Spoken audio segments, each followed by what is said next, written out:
The door slammed shut, its echo reverberating through the house like a final verdict. I stood frozen, staring at the empty space where Beth had been.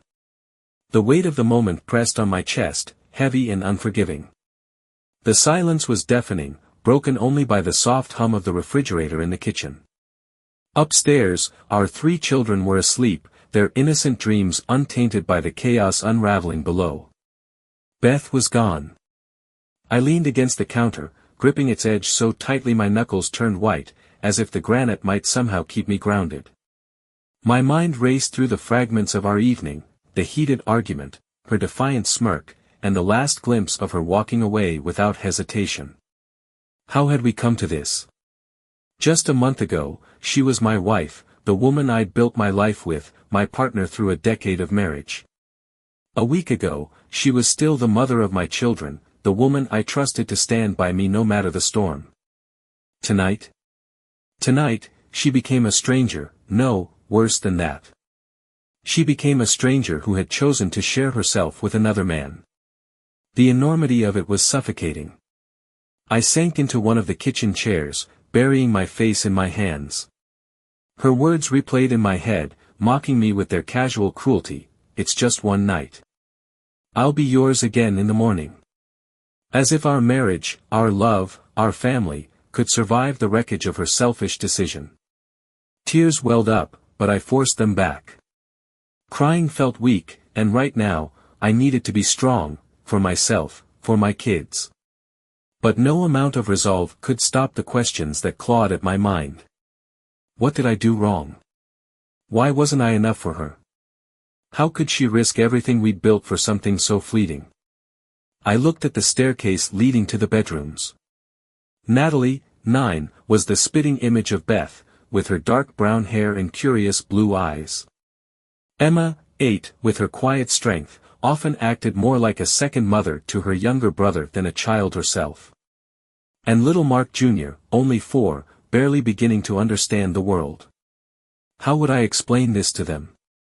My father's words echoed in my head, a mantra of bitter truth: if a woman is seriously considering sleeping with another man, she's already crossed the line.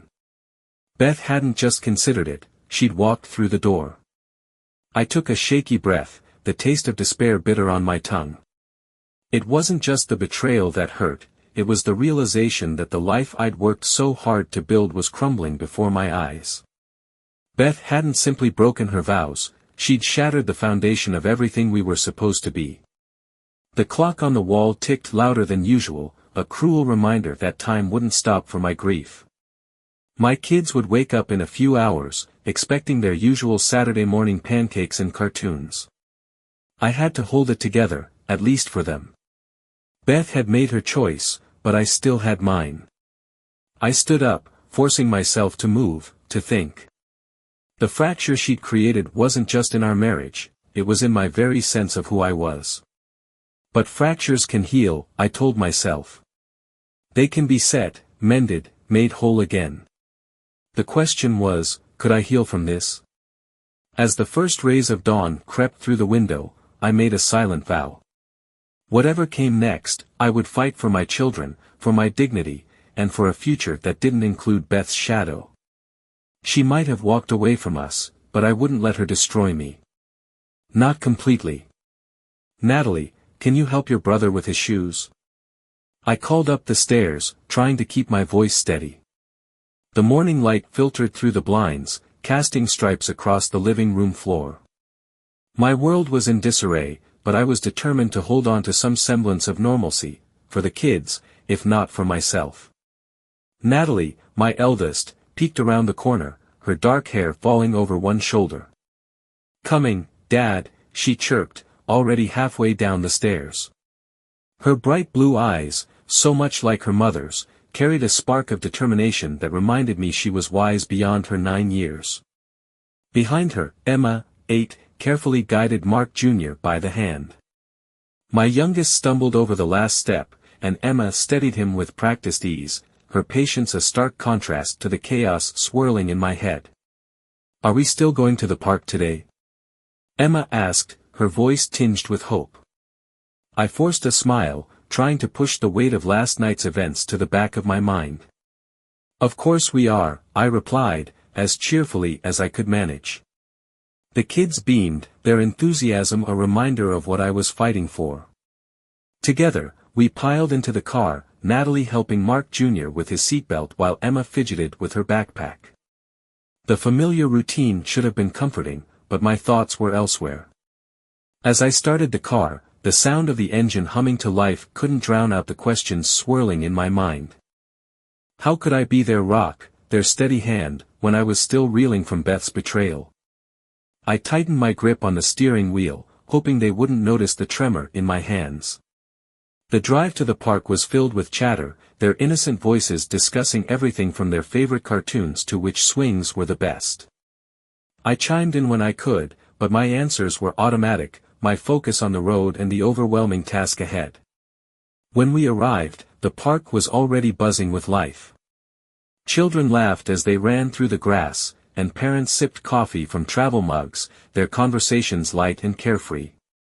It was a stark contrast to the storm raging inside me. "Natalie, take Mark Jr. to the swings," I said, kneeling to tie his shoe. "Emma and I will be right behind you." "Okay, Dad." Natalie grabbed her brother's hand and led him toward the playground, her ponytail bouncing with every step. Emma lingered by my side, her gaze sharp. "Dad, are you okay?" she asked quietly, her small hand resting on my arm. For a moment, I couldn't find the words. Her question caught me off guard, but then again, Emma always had a knack for sensing when something was wrong. I forced another smile, softer this time. "I'm fine, sweetie. Just tired." She didn't look convinced, but she nodded and followed her siblings. I settled onto a nearby bench, my eyes tracking the kids as they played. Mark Jr.'s laughter rang out as Natalie pushed him on the swing, and Emma climbed the jungle gym with ease. They were my anchor, my reason to keep moving forward, but the weight of everything threatened to pull me under. I pulled out my phone, scrolling through the contacts until I found the number of the attorney I'd decided to call.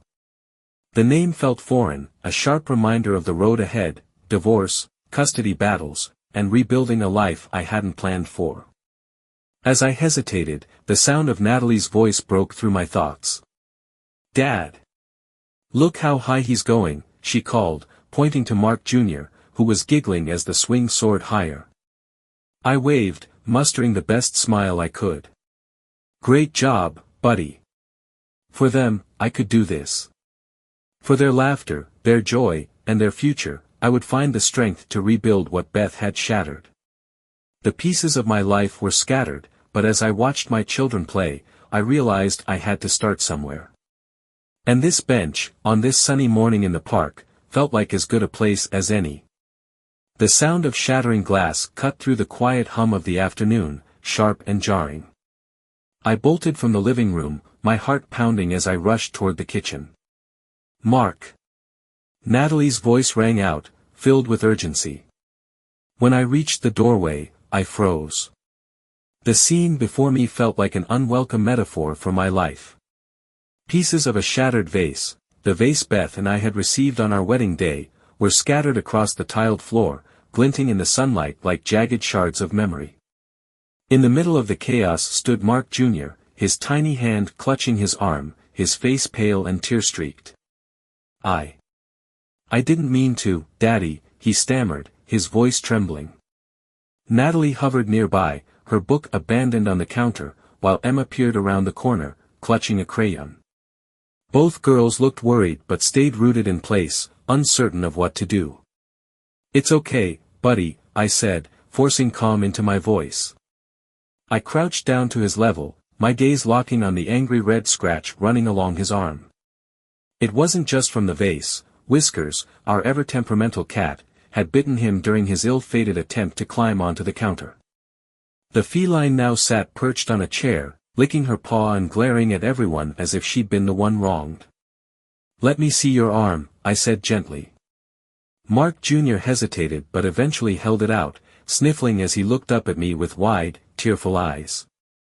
"It hurts," he whispered. "I know, buddy. We'll get it cleaned up, and it'll feel better soon. Natalie knelt beside me, her small hands gathering the larger pieces of the broken vase. I'll help clean, Dad, she offered, her voice steady despite the tension in the room. Not yet, sweetheart. Let me make sure your brother's okay first, I replied, patting her shoulder. Emma crept closer, her coloring forgotten. Is Mark Jr. gonna be okay? Yes, he'll be fine, I assured her, though the knot in my stomach told a different story. The scratch didn't look too deep, but the sight of my son in pain, and the stark reminder of Beth's absence, was enough to shake me. I carried Mark Jr. to the bathroom, grabbing a first aid kit from the hallway closet on the way. Natalie followed, quietly setting the broom and dustpan against the wall before returning to her book. Emma lingered for a moment, then joined her sister, her crayons now scattered across the coffee table. In the bathroom, I cleaned the scratch as Mark Jr. winced and squirmed. It's almost done, champ, I said, trying to keep my voice light. You're being really brave. Whiskers is mean, he muttered, his lower lip trembling. She's just scared sometimes. But you'll be okay, I promise, I said, placing a bandage over the scratch. By the time I returned to the kitchen, the girls had already cleaned up most of the mess. Natalie had swept the shards into a neat pile, and Emma was carefully picking up the smaller pieces with a paper towel. You didn't have to do this, I said, touched by their initiative. We wanted to help, Natalie said, her gaze steady. Emma added, you looked really sad, Dad. Her words struck a nerve, and for a moment, I couldn't respond. The cracks in my carefully maintained mask were showing, and my children were perceptive enough to notice. I knelt down and pulled both girls into a hug. Thank you, I said softly. You're amazing, both of you. I don't know what I'd do without you. Mark Jr. waddled over, his arm now adorned with a cartoon bandage. Group hug, he declared, wrapping his tiny arms around my neck. For a fleeting moment, the heaviness in my chest lifted, replaced by the warmth of their embrace. But as I stood, surveying the remnants of the shattered vase, the weight returned. That vase had been a symbol of our wedding day, of promises made and a future planned. Now, it was just another reminder of the fracture Beth had caused. I swept the remaining shards into the trash, taking care to leave no trace behind. But the cracks in my mask, just like the ones in my life, wouldn't be so easy to conceal. Let me see, buddy, I said, crouching down to Mark Jr.'s level. He hesitated, his tiny fingers trembling as he held out his arm. The bite wasn't deep, but the scratch alongside it was red, angry, and already beginning to swell. Whiskers lingered under the kitchen table, her green eyes glinting with something between guilt and defiance. She twitched her tail, daring anyone to challenge her sovereignty. Does it hurt? I asked softly, my voice steady despite the knot forming in my chest. Mark Jr. nodded, his lower lip quivering, his face pale. Emma stood behind me, her stuffed bunny clutched tightly against her chest like a talisman. Is he gonna be okay, Daddy? She asked, her voice barely above a whisper. Of course, I replied, forcing a calm confidence I wasn't sure I felt. Let's clean this up, and he'll be good as new. I scooped Mark Jr. into my arms and carried him to the bathroom, the antiseptic smell of the first aid kit already filling my mind. Emma followed a few steps behind, her silent presence a reminder of the weight of this new life, one where I was the sole provider of comfort and reassurance. Let's wash it first, I said, setting Mark Jr. on the edge of the sink. His big, trusting eyes stayed locked on mine, and I knew I couldn't let him see my uncertainty. The faucet hissed to life, and I carefully guided the cool water over the scratch. Mark Jr. winced but didn't cry, his bravery filling me with equal parts pride and sorrow. You're a tough guy, I said, grabbing a clean towel to pat the wound dry. Almost done. The first sting of antiseptic brought a tiny yelp from him, and I murmured soothing words, holding his hand as he squeezed his eyes shut. I glanced at Emma, who was perched on the edge of the bathtub, watching the scene unfold with a solemn expression. "Can I help?" she asked, her voice filled with determination. "You already are," I said with a small smile, handing her a colorful bandage. "Want to do the honors?" She nodded, peeling the backing carefully before pressing the bandage onto Mark Jr.'s arm. "There," she said proudly, stepping back to admire her work. Mark Jr. looked at his arm and then at me. "All better?" he asked, his voice small. "All better," I confirmed, pulling him into a gentle hug. As we returned to the kitchen, I couldn't help but notice the way Whiskers skulked out from under the table, her tail flicking like she was above reproach. The vase was gone now, swept into the trash, and the floor gleamed as if nothing had happened. But the memory lingered, the sound of it shattering, the reminder of what Beth had left behind. Emma took Mark Jr. to the living room, where Natalie was already waiting with a storybook. Their laughter filled the house again, and for a moment, it felt normal, almost. I stood at the sink, staring out the window at the yard beyond. The grass swayed gently in the breeze, the world outside continuing as if my life hadn't been turned upside down. Beth's absence was like that bite on Mark Jr.'s arm, small but stinging, an injury that needed attention but would inevitably leave a scar. I wasn't sure I knew how to navigate this new world, but I didn't have the luxury of hesitation. I had to be the bandage for my kids, their shield against the sharp edges of life's uncertainties. They couldn't see my cracks, my fears, my doubts. They needed stability, safety, and love, things I wasn't sure I could always provide but knew I had to try. As Whiskers leapt onto the counter, her green eyes meeting mine briefly before she turned away, I realized the truth. Like her, I couldn't fix what had already been broken. But I could move forward, tending to the wounds left behind. The house was silent, save for the faint creaks and groans of the old floorboards settling into the night. The kids were tucked away in their rooms, their soft breathing a rhythmic reminder of the innocence I was determined to shield. I sat alone in the living room, the dim glow of a single lamp casting long shadows that danced across the walls. The vase was gone, swept up and thrown away, but its absence lingered like a phantom, a symbol of everything that had been broken. The bite on Mark Jr.'s arm had been cleaned and bandaged, yet I couldn't stop replaying the image of his trembling face, his tears, a reminder of the weight I now bore alone. I picked up my phone from the coffee table, my thumb hovering over the screen. The most recent message from Beth stared back at me, its words sharp and grating. "Mark, we need to talk. Don't make this harder than it has to be. The kids deserve both of us in their lives." My jaw tightened as I read it again, the anger simmering beneath my skin. She still didn't understand, not the depth of her betrayal, nor the damage it had caused.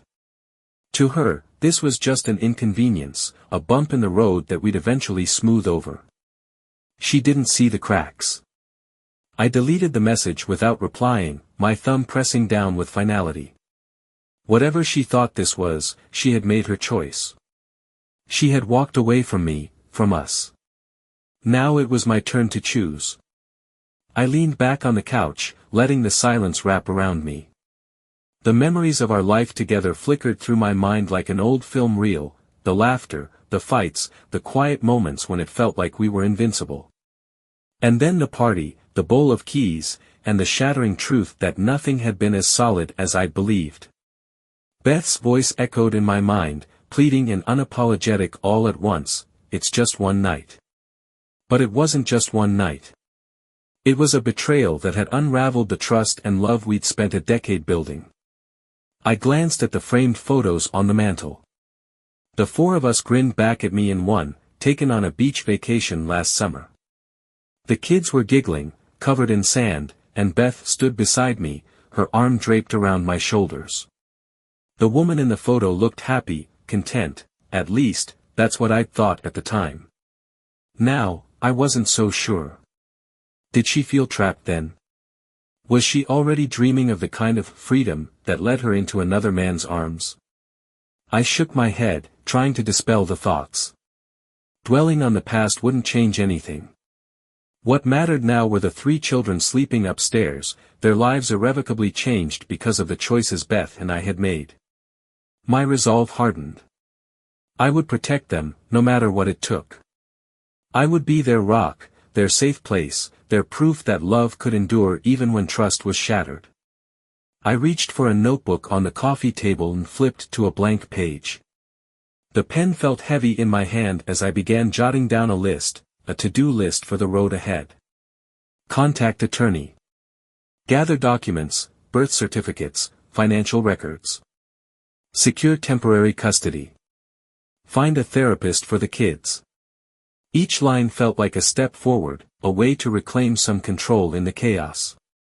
The clock ticked past midnight, and exhaustion tugged at me, but I didn't move. Instead, I stared at the page, at the plans I was building brick by brick. Beth had chosen to walk away, but I wouldn't let her destroy everything we'd built. I leaned back again, the notebook still resting on my lap. The lamp's glow grew softer as my eyes drifted shut, my mind filled with the faces of my children. Beth had made her choice. Now, it was my turn to make mine. And I chose them. Every single time. The next morning, I found myself in a dimly lit office that smelled faintly of leather and old paper. Shelves lined with dusty law books loomed over the space, their spines cracked and faded from years of use. Across from me sat Mr. Calloway, a sharp-eyed man in his 50s with a no-nonsense demeanor. His crisp, dark suit was immaculate, but his sleeves were rolled just enough to suggest he wasn't afraid to get his hands dirty in the courtroom. He leaned forward, tapping a sleek silver pen against the polished desk. "Adultery's a strong starting point for a custody case," he said, his tone direct. "But it won't be easy. Courts are still inclined to favor mothers, especially if there's no evidence of abuse, neglect, or instability." I swallowed hard, my throat dry. The weight of his words pressed against my chest. "She abandoned our family for a stranger," I said, sliding my phone across the desk. My hand trembled slightly as I gestured toward the messages I'd saved. "She chose her lover over her kids. Isn't that enough?" Mr. Calloway picked up the phone and scrolled through the messages, his eyes narrowing as he read. The silence stretched, broken only by the faint scratching of his pen on the legal pad before him. Finally, he set the phone down, steepling his fingers as he regarded me. "It's a start," he said, his voice firm but not unkind. "These messages show poor judgment and betrayal, but we'll need more than that to build a case for custody. Character witnesses, evidence that you're the more stable parent, anything that demonstrates you can provide a better environment for your children." I clenched my fists under the desk, willing myself to stay composed. "She's not the same person I married. She's reckless, selfish, she tore apart our family without a second thought. The kids need stability, and I'm the one who can give that to them." Calloway nodded, jotting down notes as I spoke. "I don't doubt your commitment, Mr. Johnson, but family court isn't just about who's right or wrong. It's about what's in the best interest of the children. To convince the judge, we'll need to paint a comprehensive picture of your home, your parenting, and how her actions have impacted the kids." His words felt like another blow, a reminder of how much more I stood to lose. "So what do I need to do?" I asked, my voice steadier than I felt. "First," he said, ticking off points on his fingers, "document everything. Her messages, any inappropriate behavior, her absence during key moments. Second, start gathering witnesses, teachers, neighbors, family members, anyone who can vouch for your character and parenting. Third, maintain your composure at all times. Judges don't look kindly on vindictive spouses, no matter how justified the anger may be." I nodded, the instructions sinking in like weights tied to my resolve. "What are my chances?" Calloway leaned back, the chair creaking slightly as he crossed his arms. "It depends on how much we can prove. If you can show the judge that keeping the kids with you serves their best interests, you've got a fighting chance. But you need to prepare for the fight of your life, Mr. Johnson." I exhaled slowly, my grip on the armrests tightening. I wasn't naive, I knew this wouldn't be easy. Beth's betrayal might have been clear to me, but proving it to a court, convincing them that her actions disqualified her as a mother, would be an uphill battle. "Thank you, Mr. Calloway," I said, rising from the chair. "I'll get started on the documentation." He stood as well, extending his hand. "Remember, this isn't just about winning or losing. It's about doing what's right for your kids. Keep that in mind, and we'll build the strongest case possible." As I walked out of the office, the weight of what lay ahead settled squarely on my shoulders.